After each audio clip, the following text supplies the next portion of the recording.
First step we're going to do is we're going to take the trash knives off. There's 4 bolts on each side. We're just going to take them off and set them to the side.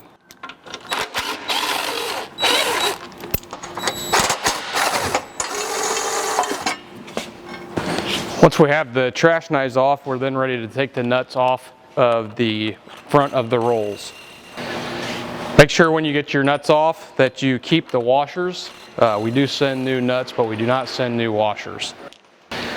Now that we have our nuts off our shafts on our rolls, we're ready to use our 360 puller and pop these old OEM rolls off.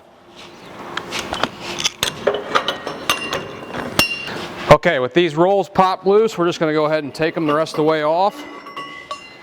Save our round washer.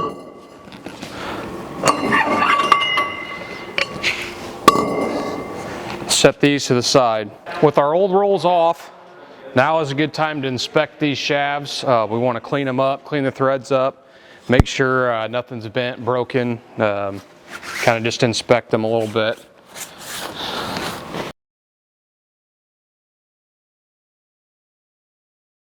Now we're ready to put a little anti-seize on our shafts on the taper.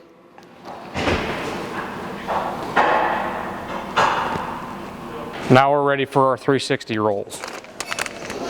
Remember, everything that we do is from the seat.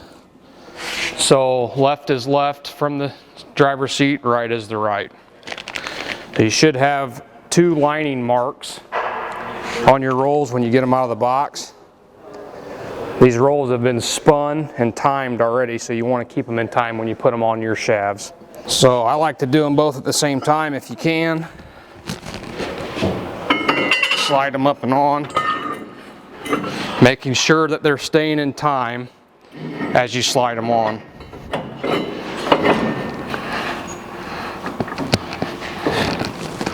Okay, we want to make sure that our cutting flutes stayed in time. And if they're still intermeshed correctly, we're going to put our washers back on. We're going to put them with the flat face to the outside. The nuts that come with your 360 chain roll, they have a one-time use thread patch on them. So if you go to take these off, change anything, you want to make sure to use a blue thread lock or an equivalent thread locker when you put these back on.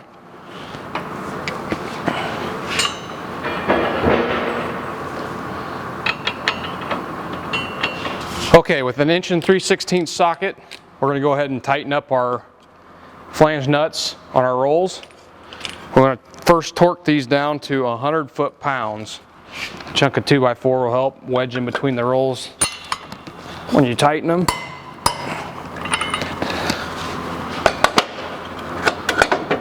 The other side, just wedge it in the top.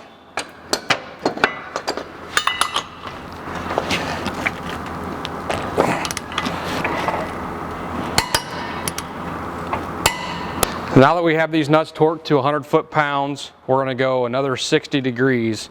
So what I like to do is mark the roll and mark the nut on one corner.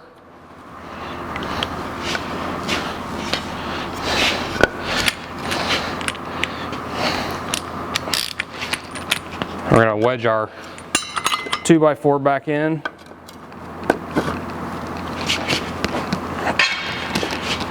Then we're going to rotate that another 60 degrees.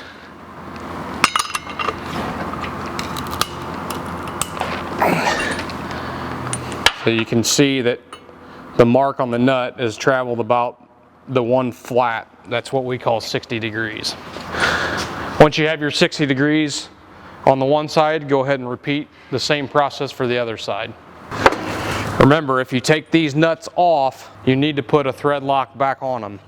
Okay, once you have both your 60-degree flats done, I like to take your same breaker bar and spin these rolls around manually a turn to make sure that nothing hits and your clearances are all good.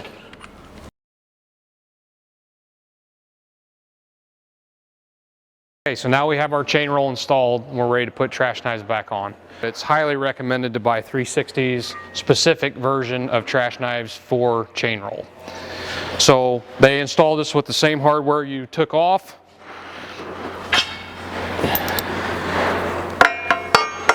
Just gonna put them up.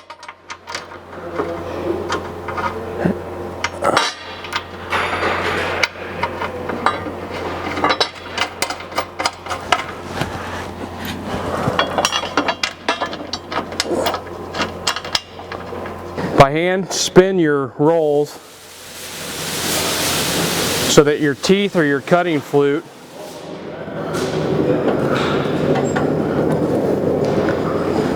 is along the edge of your trash knife. And what we want to do is we want to be about 1/4 inch away from that cutting flute. We'll get a couple of them snug.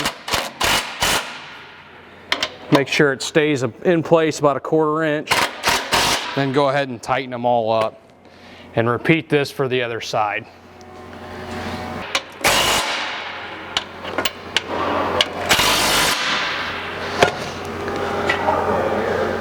Once your trash knives are tightened and back on, that completes your installation for your 360 chain roll.